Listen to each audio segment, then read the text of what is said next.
Hello friends, welcome to my channel. आप सभी का स्वागत है आपके अपने यूट्यूब चैनल जॉइन स्टडी पर। तो क्लास स्टार्ट करते हैं। आज का टॉपिक है हमारा जो हम कैलकुलेटिव मैथ्स में पार्ट 2 कर रहे थे, क्योंकि हम कर रहे हैं केवल कैलकुलेशन सीखना, क्योंकि हम एक निम्न लेवल से लेकर उच्च लेवल तक गणित को हल करना सीख रहे हैं। यदि हम हल करना जानते हैं तो समझ लीजिए गणित भी हमारे लिए आसान है, और हम हल करना ही नहीं जानते तो गणित भी हमारे लिए आसान नहीं हो सकता है।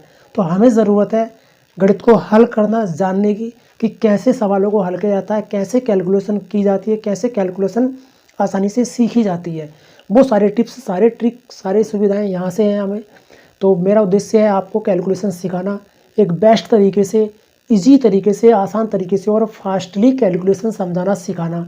एक एक बारीकी से एक एक पॉइंट को लेकर चलना है। हम एक एक पॉइंट लेकर चलेंगे कि कब कैसी कंडीशन बनती है। यदि सारी कंडीशनें हमारे दिमाग में बस जाएं तो कोई भी सवाल की कैलकुलेशन हो हमसे छूट ही नहीं सकती, और फिर गलत भी नहीं होगी जब हमें सारी कंडीशन पता होगी। तो वही चीज़ हम कर रहे हैं। तो बने रहिए हमारे साथ, बने रहिए लगातार, वीडियो को अंत तक देखिए, तभी आपको लगेगा कि कंटेंट कितना बेहतर है, कितना बेस्ट है। और हाँ, यदि आपने अभी तक सब्सक्राइब नहीं किया तो जल्दी से सब्सक्राइब कर लीजिए, क्योंकि यहाँ से आप सीखने वाले हैं एक बेस्ट ट्रिक, बेस्ट तरीके से कैलकुलेशन मैथ की।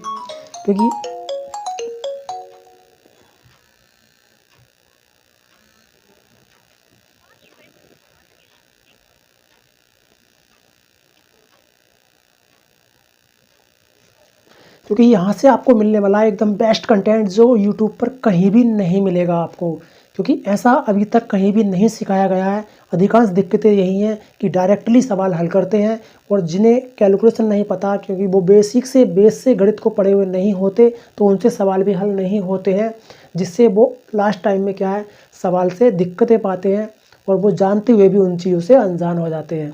तो वही सिखाने की कोशिश है मेरी। तो चलिए जुड़े रहिए। तो बात करते हैं कि हमने कहाँ तक सीखा था। तो देखिए, मैंने पार्ट 2 में आपको चिन्हों को हल करना समझा दिया था। चिन्ह कौन कौन से होते हैं, कैसे कैसे होते हैं, वो सारी बातें हमने कर ली हैं।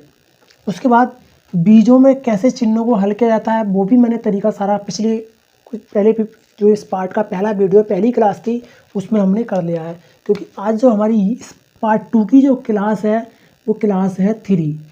पार्ट 2 की ये तीसरी क्लास है। उसके साथ हमने दूसरे नंबर पर क्या किया है, संख्याओं के प्रकार। जो इससे पीछे की क्लास थी, उस क्लास में हमने संख्याओं के प्रकार जान लिए कि संख्याएं कितने प्रकार की होती हैं, किस तरीके से होती हैं, संख्याओं को कैसे डिवाइड किया गया है, संख्याओं के पार्ट्स कैसे बनाए गए हैं, और कौन कौन सी संख्याएं होती हैं। तो वो सारी जानकारी पिछली वीडियो में हमने देख ली है। यदि पिछली क्लास आपने अभी तक नहीं देखी है तो जल्दी से देख लीजिए, और तब आगे हमारे साथ लगातार जुड़े रहिए। आज हम करने वाले हैं संख्याओं के प्रकार, वो संख्याओं की पहचान।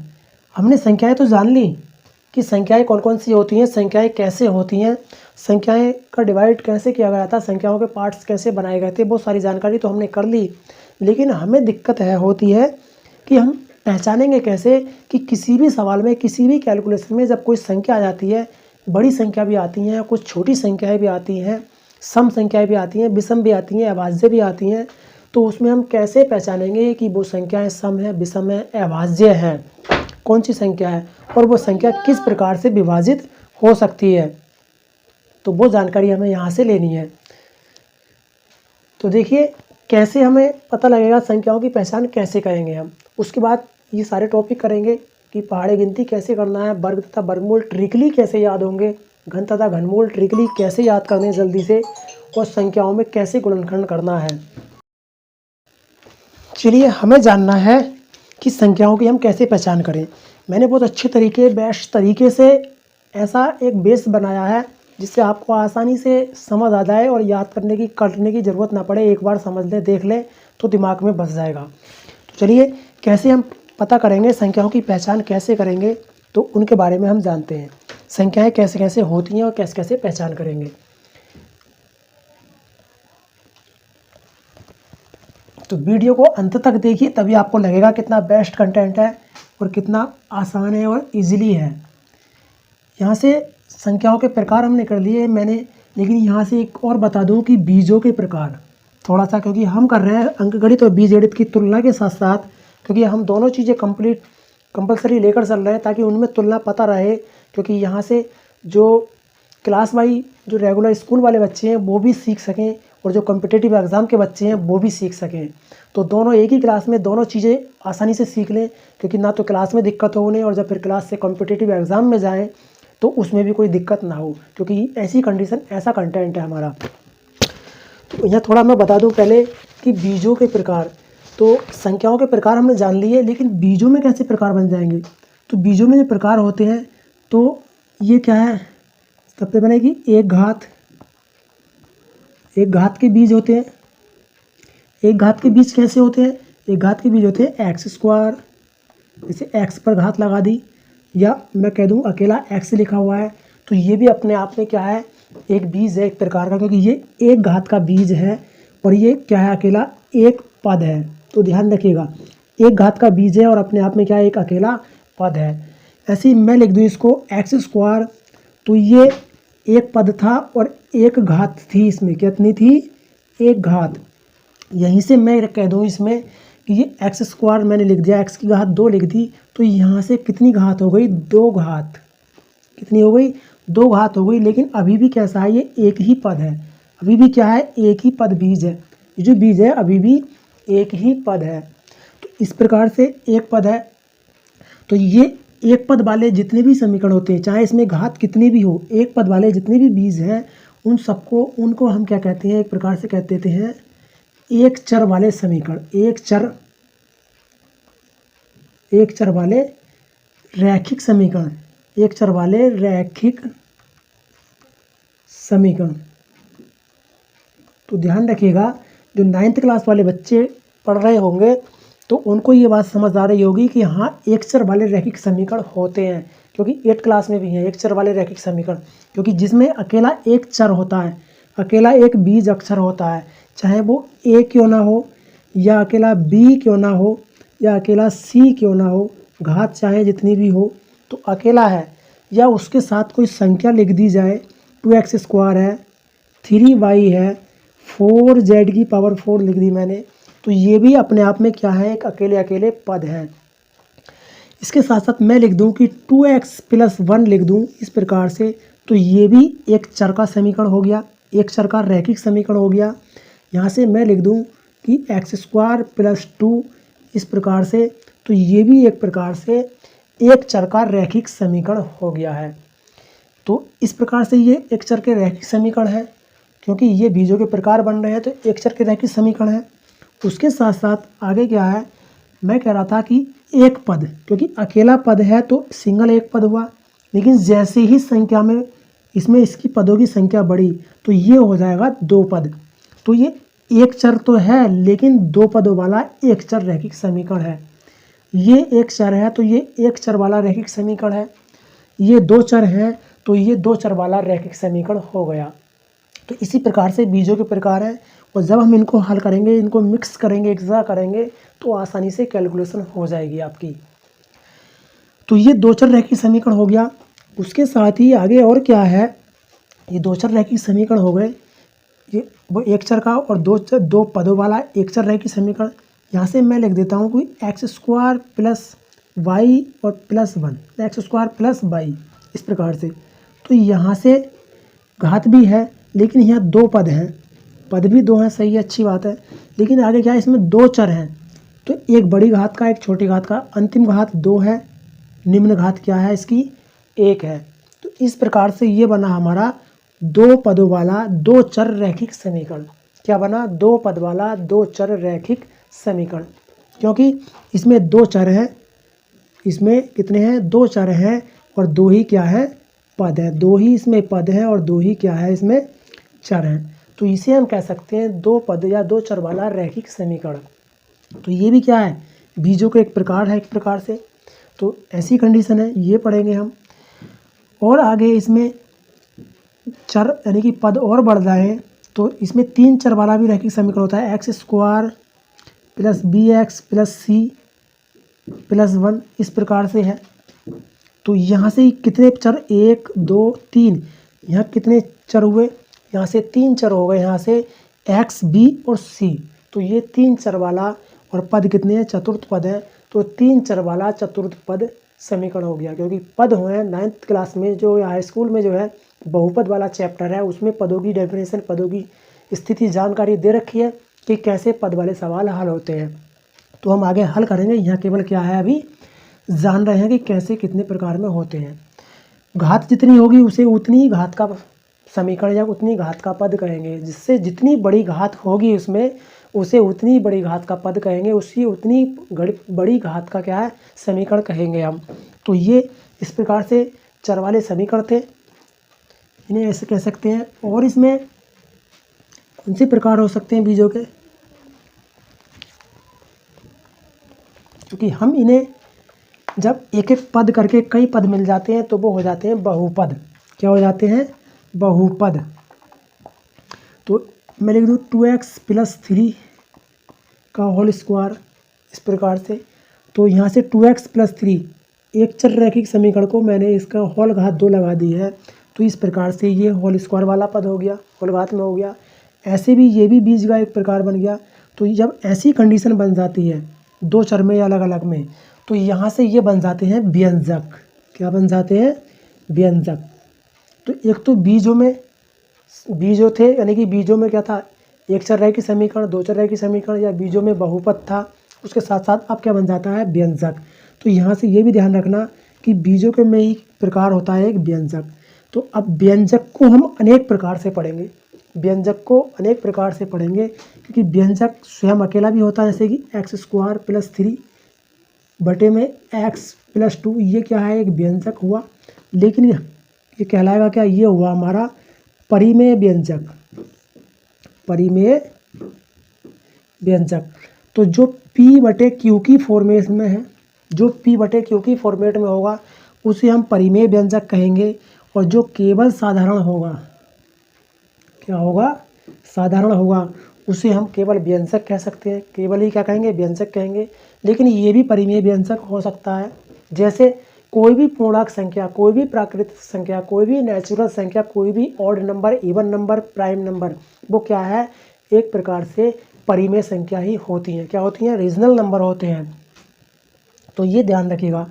तो परिमेय व्यंजक, तो परिमेय व्यंजक की कंडीशन हम पढ़ेंगे। सभी कुछ परिमेय के आधार पर हम बीजगणित के इन प्रकारों को पढ़ लेंगे। तो ये थी बीजगणित की थोड़ी सी बात, तो समझ आ गई होगी आपको। चलिए अब चलते हैं अंकगणित पर। जो टॉपिक हम कर रहे थे आज, क्या है हमारा, संख्याओं की पहचान। तो संख्याओं की पहचान कैसे करें। सबसे पहले संख्या कहाँ से स्टार्ट होगी, अभी हमारी एक अंक से। एक अंक की संख्या, जब एक अंक की संख्या की बात करें तो एक अंक की संख्या कौन सी होती है, 1 2 3 4 5 6 7 8 और क्या है, 9। ये थी हमारी एक अंक वाली संख्या है। एक अंक वाली संख्या कुल कितनी हो गई, 9 संख्या हो गई। तो ये ध्यान रखिएगा, एक अंक की संख्या क्या हो गई, 9 हो गई। आगे क्या है, अगर मैं कहूँ दो अंक की संख्या,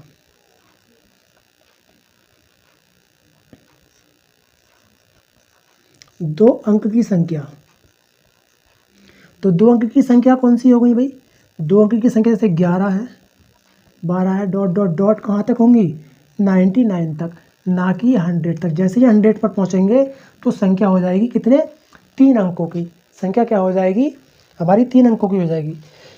अब यहाँ से ऐसे ही मैं इसमें अगर मैं ये कहूँ कि दो अंकों की संख्या तो हुई, लेकिन कुल संख्या कितनी हो गई, 1 से लेकर 100 तक दो अंकों की कुल कितनी संख्या हो गई।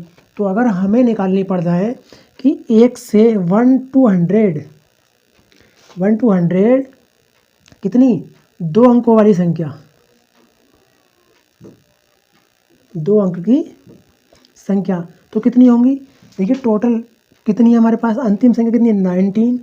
कितनी है, 19 संख्या, 1 से लेकर 19 तक की तो संख्या बनी। अब जितनी इसमें एक अंक की संख्या है उनको घटा देंगे तो कितनी बचेंगी, 90 बचेंगी।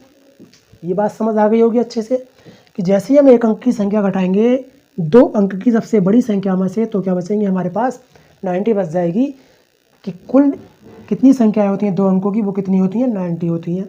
अब वो कैसे भी पूछे, 60 तक पूछे, 50 तक पूछे, 70 तक पूछे, 80 तक पूछे, तो बस एक अंक की संख्या उसमें से अंतिम संख्या में से घटा देनी है जो पूछ रहा है, तो बाकी हमारी क्या बचेंगी, दो अंकों की संख्या बच जाएंगी। मैं कहूँ 3 अंक की संख्या, तो 3 अंक की संख्या बताइए। 3 अंक की संख्या सबसे बड़ी संख्या क्या होती है? देखिए यहाँ से एक ट्रिक पता लगेगी जो मैं आपको बताने वाला हूँ। एक ट्रिक यहाँ से आसान पता लगेगी जो आपको बताने वाला हूँ, और आप सिर्फ पढ़ते ही उसको बता देंगे कि कितनी संख्या होंगी इसमें। तो 3 अंकों की सबसे बड़ी संख्या कितनी होती है? 90, 999, 999।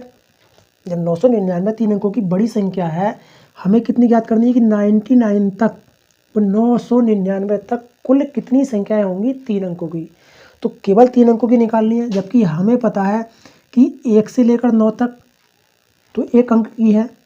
और ये अगर बात करें यहाँ से, तो 2 अंकों की संख्या 10 से लेकर 99 तक, ये 9 है, और यहाँ से ले तक कितनी है? 90 है। तो ये तो कुल संख्या कितनी हो गई हमारे पास? 99 हो गई। कुल 1 अंक की और 2 अंकों की संख्या मिलाकर कितनी हो गई? 99 हो गई। यदि हम इसमें से 99 को घटा दें, 999 में से 99 को घटा दें, तो संख्या बचेंगी हमारे पास 900। कितने अंकों की? 3 अंकों की। तो ये 3 अंकों की 900 संख्या हो गई। 3 अंकों की कितनी संख्या हो गई? 900 संख्या हो गई। और देखिए, मैं कहूँ 4 अंकों की, मैं कहूँ 5 अंकों की, या मैं कहूँ 6 अंकों की, या कहूँ 7 अंकों की। समझ गए? 4 की, 5 की, 6 की, 7 की, जितने अंकों की भी संख्या आपसे पूछी जाती है, तो बस आपको क्या करना है, वो सबसे बड़ी संख्या लिखनी है। कौन सी? जो पूछ रहा है, जो पूछ रहा है उसने कहा कि 5 अंकों की कुल कितनी संख्याएं होंगी, 5 अंकों की कुल कितनी संख्याएं होंगी, तो वो पूछा है। तो बस कुछ नहीं करना, जो पूछा है 5 अंकों की, तो 5 अंकों की पूछा है, तो लास्ट के 4 अंक जो होते हैं, लास्ट के शेष अंक, 1 अंक को छोड़कर लास्ट के शेष अंक, यानी कि 5 की पूछा है तो 4 जीरो लगा देंगे। 5 अंकों की पूछा है तो 4 जीरो लगा देंगे। अगर यहाँ से उसने 4 अंकों की पूछा है, 4 अंकों की पूछा है, तो 9 के आगे क्या करेंगे? 3 जीरो लगा देंगे। अगर 3 अंकों की पूछा है तो 9 के आगे 2 जीरो लगा देंगे। 1 अंक की, 2 अंकों की पूछा है तो 9 के आगे 1 जीरो लगा देंगे। 1 अंक की पूछा है तो अकेले 9 लिख देंगे। बात समझ आ गई होगी।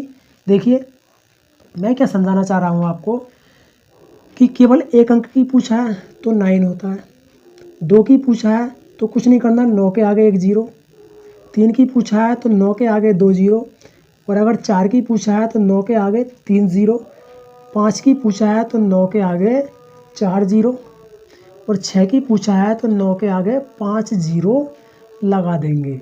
तो ये हो गई 6 अंकों की। 7 की पूछा है तो 9 के आगे 6 जीरो लगा देंगे। कितने लगा देंगे? 6 जीरो। तो ये देखिए, ये एक आसान और बेस्ट ट्रिक हो गई कि आसानी से, जल्दी से आप कोई सी भी संख्या पूछे, कितने भी अंकों की संख्या पूछे और निकाल सकते हैं एकदम बेस्ट तरीके से। तो ये थी अंकों की जानकारी कि अंकों की संख्या। चलिए नेक्स्ट देखते हैं। नेक्स्ट हमें और कैसे पहचान करनी है संख्याओं की। अब हमने 1 अंक, 2 अंक, 3 अंकों की संख्या की पहचान कर ली, और साथ ही 1 अंक की सबसे बड़ी, 2 अंक की सबसे बड़ी, 3 अंक की सबसे बड़ी संख्या कौन सी होती है वो भी हमने जानकारी कर ली। पूछता है सबसे छोटी अंक संख्या की बात, तो सबसे छोटी की अगर बात करें हम, हर एक पॉइंट लेंगे। आप जानते हैं, आपको पता है, मैं जानता हूँ आपको पता है, लेकिन फिर भी हम, क्योंकि हमें कैलकुलेशन सीखनी है और बेस्ट तरीके से सीखनी है ताकि उसे हल करने की दोबारा से ज़रूरत ना पड़े, तो हम सारी छोटी छोटी बातें, पॉइंट्स लेकर चलेंगे, एक प्रकार से रिवीजन ही सही। सबसे छोटी संख्या की बात करें तो 1 अंक की हो गई 1। 2 अंकों की अगर हम बात करें तो 2 अंकों की सबसे छोटी संख्या, 2 अंकों की सबसे छोटी संख्या क्या हो जाएगी? दहाई लगा देंगे, 10 हो गए। 3 अंकों की सबसे छोटी संख्या की अगर हम बात करें तो क्या हो जाएगा? 100 हो जाएगा। मैं 4 अंकों की बात करूं, यहाँ से मैंने 1 अंक की बात करी, उसके बाद 2 अंकों की बात करूं, फिर 3 अंकों की बात करूं, मैं बात करता हूं 4 अंकों की, तो क्या करेंगे? ये 4 अंक हो गए। मैं बात करूं 5 अंकों की, तो ये कितने हो गए? 5 अंक हो गए। मैं बात करूं 6 अंकों की, तो ये कितने हो गए? 6 अंक हो गए। क्या एक से इससे भी छोटी होगी? क्या 2 अंकों की संख्या इससे छोटी होगी? क्या 2 अंकों की 3 अंकों की संख्या इससे छोटी होगी? नहीं होगी। इससे नीचे जाएंगे तो 2 अंकों में चले जाएंगे। तो आपको कुछ नहीं करना, बड़ी संख्या पूछेगा तो 999 होंगे, जितने अंकों की भी बड़ी संख्या पूछेगा तो केवल 99 ही होंगे। 2 अंकों की पूछे तो 29, 3 की पूछे तो 39, 4 की पूछे तो 49। छोटी की बात करें तो इकाई से स्टार्ट होंगे, क्योंकि ये हमारा इकाई अंक है और इकाई एक को कहते हैं। इकाई के बाद सीधे दहाई से गुणा करते चले जाएंगे उसमें, जितने अंकों की भी पूछेगा। 2 अंकों की पूछे तो 101 के साथ, 3 की पूछे तो 201 के साथ, 4 की पूछे तो 30, 5 की पूछे तो 40, 6 की पूछे तो 50, 7 की पूछे तो 60। जितने की पूछ रहा है उससे एक कम करके एक के आगे उतने ही ज़ीरो लगा देने हैं। तो इस प्रकार से संख्याओं का पता हो जाएगा। तो पता चल गया होगा आपको कि छोटी और या बड़ी संख्याएं कौन सी होती हैं। उसके साथ आगे क्या है, देखिए आगे और क्या पहचान करनी है हमें।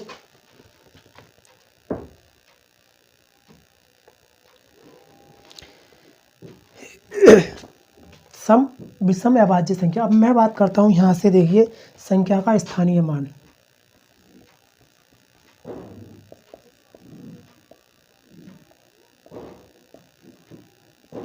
स्थानीय या जातीय मान। संख्या का स्थानीय मान और संख्या का जातीय मान। तो संख्या का स्थानीय मान और संख्या का जातीय मान अगर हमें ज्ञात करना हो, इस संख्या का स्थानीय और जातीय मान क्या होगा। तो देखिए मैं कोई संख्या लिखता हूँ 4321550। तो इसमें अगर मैं पूछूं कि बताइए 2 का स्थानीय मान, या मैं पूछूं कि 1 का जातीय मान, कि 1 का जातीय मान और 2 का स्थानीय मान क्या होगा बताइए। तो देखिए समझना क्या है, अगर स्थानीय मान की बात पूछे, स्थानीय, तो वो कौन से स्थान पर है, कितने स्थान पर है, ये देखना है। 1 2 3 4 कितने स्थान पर है, 4 स्थान पर है। 2 कितने पर है, 4 स्थान पर है। शेष इसके बाद जितने अंक बचेंगे उसमें क्या करेंगे, हम 0 ऐड कर देंगे। तो चौथे स्थान पर कौन है, 2 चौथे स्थान पर है।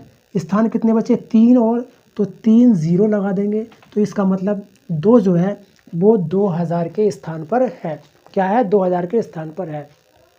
जैसे कि मैं पूछ लूँ कि 4 कितने के स्थान पर है, तो संख्या 4 लिखी मैंने, डायरेक्टली संख्या 4 लिखी, उसके आगे जितनी संख्या है उसमें क्या है, 0 लगा देंगे। तो 1 2 3 4 5, 1 2 3 4 5, 5 संख्या है।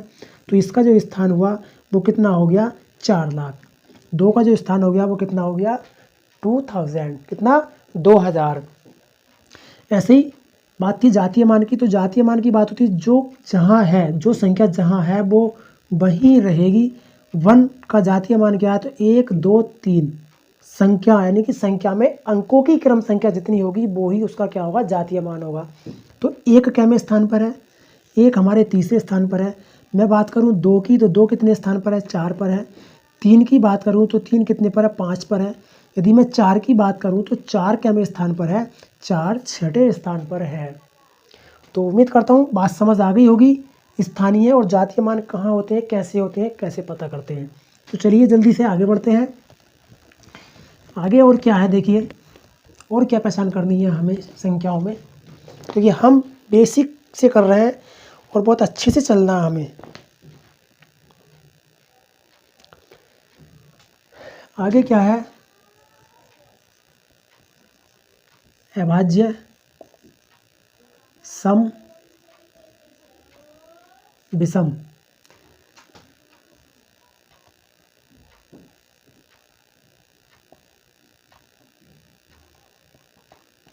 इन संख्याओं की कैसे पहचान करें, कोई संख्या सम है, विषम है, अभाज्य है। तो देखिए सम आपको पता है, जो संख्या 2 4 6 8 और 0, जिन संख्या के अंत में इनमें से कोई सा अंक लिखा होगा वो संख्या क्या होगी, सम होगी। इसके अलावा जो भी अंक लिखा होगा, इन संख्याओं के अलावा जो भी अंक लिखा होगा वो कैसी संख्या होगी बताइए, वो संख्या विषम होगी। कैसी होगी, वो संख्या विषम होगी। लेकिन संख्या विषम होगी, अच्छी बात समझ आ गई। सम होगी, ये भी बात समझ आ गई। लेकिन संख्या अभाज्य होगी तो ये कैसे पता करेंगे हम? तो हम जान सकते हैं कि 1 से लेकर 100 तक जो संख्या है वो हमें याद है, हम पहचान सकते हैं आसानी से।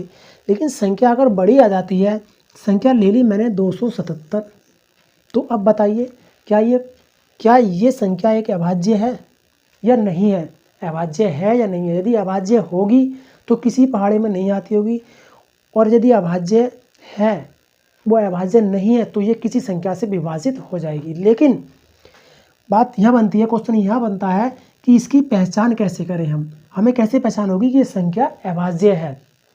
तो बस आपको कुछ नहीं करना, ये देखना है कि 277 के पास 277 के या तो अधिक 277 के या तो अधिक या फिर 277 के नीचे कोई ऐसी संख्या का वर्ग लीजिए जो इसके पास में हो।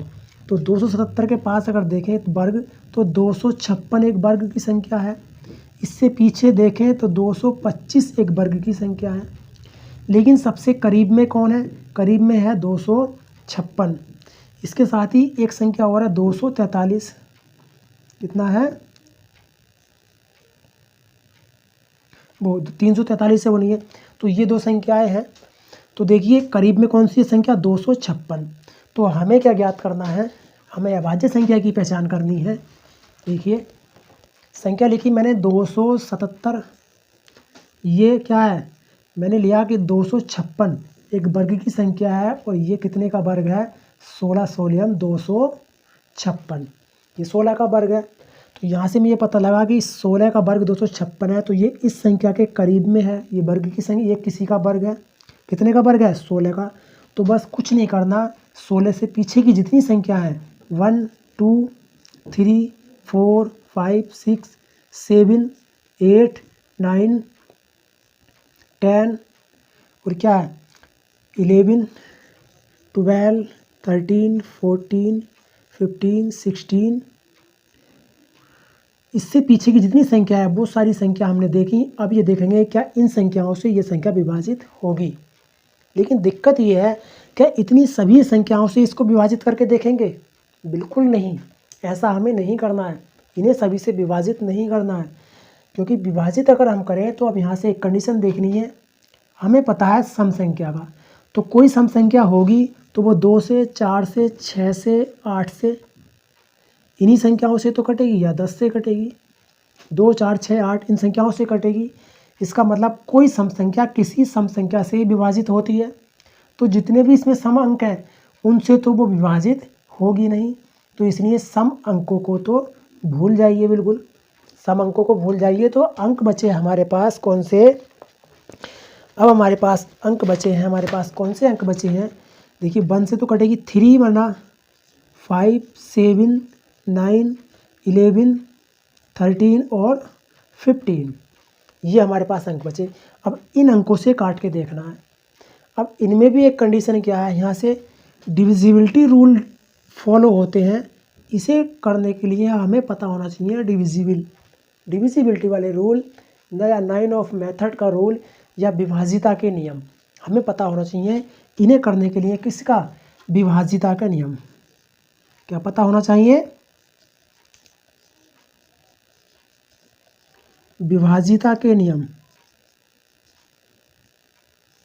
हमें पता हो कि विभाजिता के नियम कौन से हैं, तो हम इसे आसानी से हल कर सकते हैं। एकदम डायरेक्टली देखते ही पता कर सकते हैं कि हाँ ये संख्या सम है, वो संख्या विभाज्य है या नहीं है। तो हमें जानना होगा इससे पहले विभाजिता के नियमों को, कि विभाजिता के वो नियम कौन से हैं और उन्हें कैसे हम जान सकते हैं, आसानी से कैसे संख्या को काट सकते हैं। तो चलिए जानते हैं विभाजिता के नियमों को पहले, कि विभाजिता के नियम क्या है। तो इस सवाल को यहीं रोकते हैं। देखिए जल्दी से,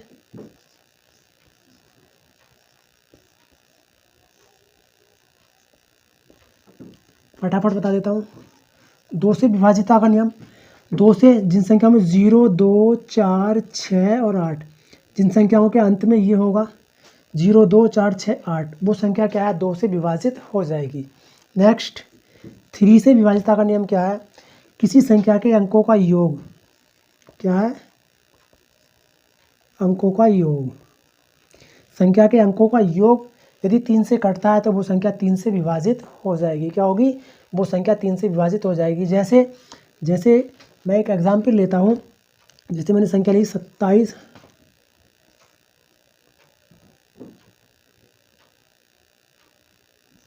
ये संख्या, तो मैंने ये संख्या ली, तो ये संख्या के अंकों का योग यदि 3 से कटता है तो ये संख्या 3 से कट जाएगी। तो देखिए 7, 5 और 1 6, 7 6 13, 13 और 2 कितने हो गए? 15। 15 3 से कटता है कितनी बार? 5 बार, नहीं 15 3 से कट जाता है। इसका मतलब ये संख्या 3 से विभाजित हो जाएगी। कैसे? देखिए 3 नम 27, 3 दूनी 6, वो 3 करना 3 बचे 2, 1 21 हो गया, 3 सत्ते 21। तो ये संख्या पूरी पूरी कट जाती है किससे? 3 से। तो ध्यान रखिएगा 3 से अंकों का योग ही संख्या का क्या हो जाएगा? 3 से विभाजित हो जाएगी। 4 से विभाजिता का नियम क्या है? 4 से विभाजिता का नियम है अंतिम 2 अंक। यदि अंतिम 2 अंक, संख्या के अंतिम 2 अंक 4 से विभाजित होते हैं तो वो संख्या 4 से विभाजित हो जाएगी। जैसे ये संख्या 51 है लास्ट में, ये 4 से नहीं कटेगी। मैं संख्या लिख रहा हूँ 774। यदि इसके एक और इस संख्या के अंकों का लास्ट के 2 अंक हैं वो 4 से विभाजित हो रहे हैं तो ये संख्या 4 से कटेगी। देखिए 4 से अगर इसको हम काटें तो 4 छंग 24, 4 छंग 24 बचे कितने? 3, कितना हो गया? 27। 4 नम 36 बचा कितना? 1, 4 14 हो गया, 4 तिया 12 बचा कितना? 2, 24 हो गया, 4 छंग 24। तो संख्या 4 से पूरी पूरी विभाजित हो जाती है। तो क्या याद रखना है कि संख्या 4 से वो कटेगी जिसके अंतिम 2 अंक 4 से विभाजित हो जाएंगे। बात होती है 5 की, 5 से विभाजित, तो 0 या 5 हो कहाँ? अंत में। जिस संख्या के अंत में 0 या 5 होगा वो संख्या क्या है? कितने से कटेगी? वो संख्या हमारी 5 से कट जाएगी। 5 से कैसे कटेगी? देखिए जैसे मैंने लिखा 102560, तो ये संख्या कितने से कटेगी? 5 से कट जाएगी। 5 से कैसे कट जाएगी? इसके लास्ट में 0 है और क्या है? या फिर 5 हो जाए, 2 3 9 5, ये संख्या भी 5 से कटेगी। देखिए कैसे? 5 दूनी 10, ये नहीं कटेगा तो इसे मिला लेंगे, 5 पंजे 25, ये लेंगे, 5 इकना 5, 1 बचा 10, 5 दूनी 10, पूरी पूरी कट गई। इसको देखें, देखिए 5 चौक 20 बचा 3, 39 हो गया, 5 सत्ते 35 बचा 4, 45 हो गया, 5 नम 45। तो ये संख्या भी क्या है? पूरी पूरी विभाजित हो गई है। तो ऐसी कंडीशन ध्यान रखिएगा। इसके बाद 6 से अगर विभाजित देखें तो जो संख्या 3 से कटेगी वो संख्या अधिकांश 6 से क्या है? विभाजित हो जाएगी। जो संख्या 3 से कटेगी वो ज़्यादातर क्या है? 6 से विभाजित हो जाएगी। वरना 6 एक सम संख्या हो गई तो सम संख्या के अनुसार ही इसको हल करेंगे, ये ध्यान रखना है। 7 का कोई रूल फॉलो नहीं है, काटनी पड़ती है हमें। 8 के अगर हम देखें तो 8 की बात है अंतिम 3 अंक, अंतिम 3 अंक 8 से यदि विभाजित होगी तो अंतिम 3 अंक, जैसे 4 से थे 2 अंक तो 8 से अंतिम 3 अंक विभाजित होंगे तो समझिए संख्या 4 से कट जाएगी। सबसे इम्पोर्टेंट है 9 से विभाजिता का नियम, कि ये 9 से कोई संख्या काटनी है तो उस संख्या के अंकों का योग यदि 9 से कटता है तो संख्या कट जाएगी। यानी कि अंकों का योग, संख्या के अंकों का योग 9 से कटता है तो वो संख्या भी 9 से कटेगी और संख्या 3 से भी कटेगी। जो संख्या 3 से कटेगी वो संख्या 9 से भी कट सकती है, जो संख्या 3 से कटेगी वो संख्या 9 से भी कट सकती है। ज़रूरी नहीं है कि 3 से 6 कटेगा लेकिन 9 से 6 नहीं कटेगा। लेकिन जो संख्या 9 से कटेगी वो संख्या 3 से भी कट जाएगी, ये ध्यान रखना है। अंकों का योग और विषम अंकों का योग, सम और विषम, सम और विषम अंकों का योग, संख्या के सम और विषम अंकों में जो अंतर है तो 0 आए या 11 आए। सम या विषम संख्या के अंकों का योग, सम या विषम संख्या है मतलब जैसे ये संख्या है तो 1, ये और ये 1 2 3, 1 2 3 और इसके बाद ये, इस प्रकार से इन संख्या की गिनती गिने तो इसमें देखें सम अंकों का योग और विषम अंकों का योग का अंतर क्या है? 0 या 11 होता है तो वो संख्या 11 से विभाजित हो जाती है। तो ये थे हमारे विभाजिता के रूप, विभाजिता के नियम, जिसके अनुसार क्या है हम संख्या को जान सकते हैं कि संख्या वर्ग विभाज्य संख्या थी, अभाज्य थी या नहीं। तो संख्या थी हमारी 270, हमने लिया था यहाँ से 16 का वर्ग, 16 का वर्ग होता है 256। इसके साथ साथ जो विषम संख्याएं बची थी वो ये थी और 15, तो 7 7 14 और 2 कितने हो गए 16। 16 3 से नहीं कटेगा, 9 से भी नहीं कटेगा, बिल्कुल 5 से ये संख्या नहीं कटेगी, हमें पता है। इसे देखें तो अगर अब हम क्या बचे 7 11, 7 से अगर काट के देखें तो 7 या 21 बचे कितने 6 67 नहीं कटेगा 7 से। 11 देखें तो 11 दूनी 22 6 नहीं कटेगा 11 से। 13 देखें 13 दूनी 26 और बचा कितना यहाँ से 1 17 नहीं कटा। 15 से भी ये नहीं कटेगा क्योंकि 5 0 नहीं है। तो ये संख्या क्या है, अभाज्य नहीं है। ये संख्या कैसी है, विषम संख्या है। वो ये संख्या इनसे नहीं कटी है, तो ये क्या है, ये एक अभाज्य संख्या है। कैसी है, ये एक अभाज्य संख्या है। तो इस प्रकार से संख्या की पहचान कर सकते हैं हम। चलिए नेक्स्ट देखिए, नेक्स्ट क्या है,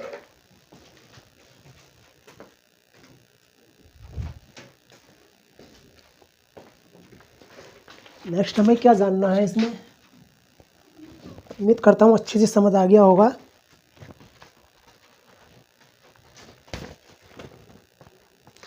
आगे है सहअभाज्य संख्या।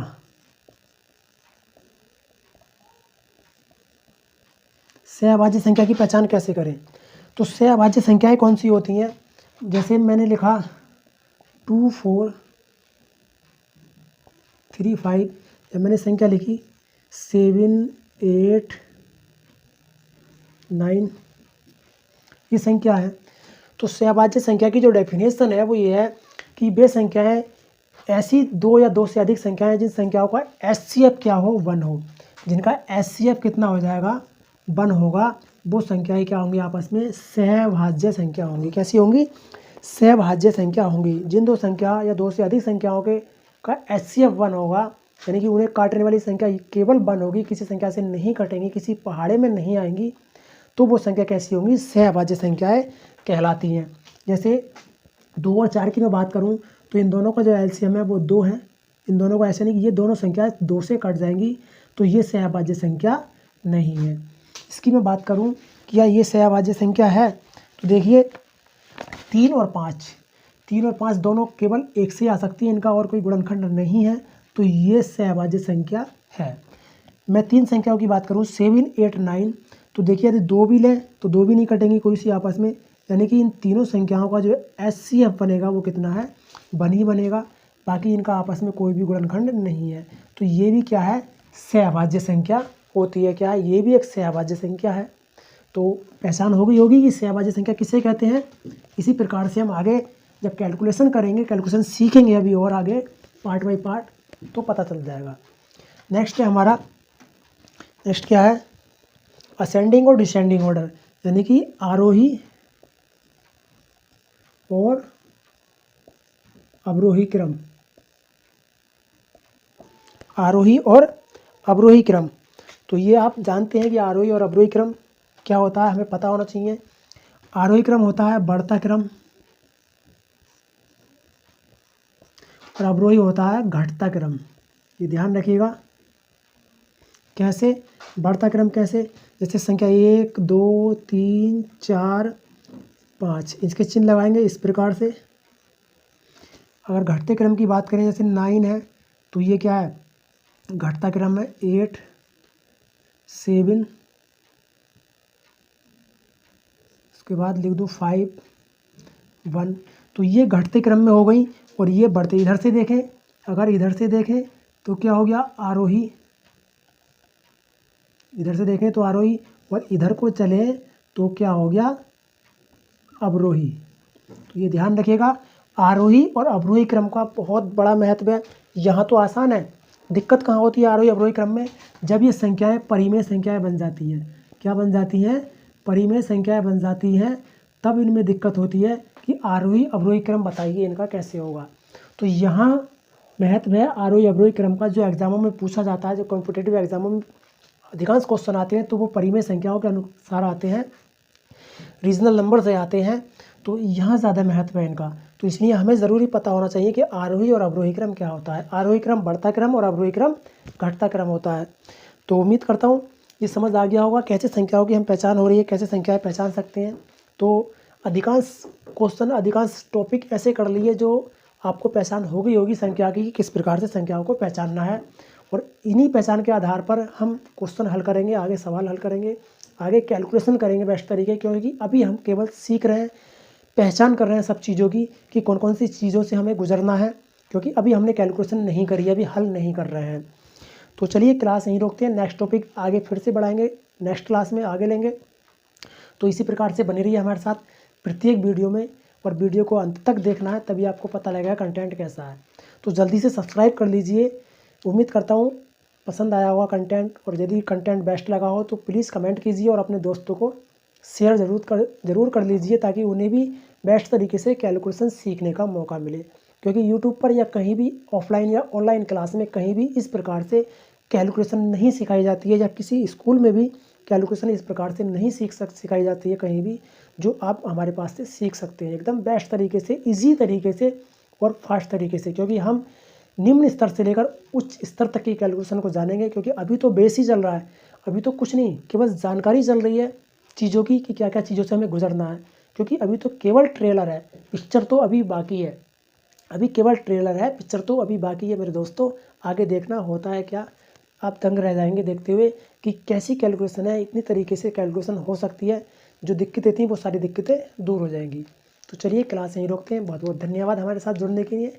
All of thanks. जय हिंद।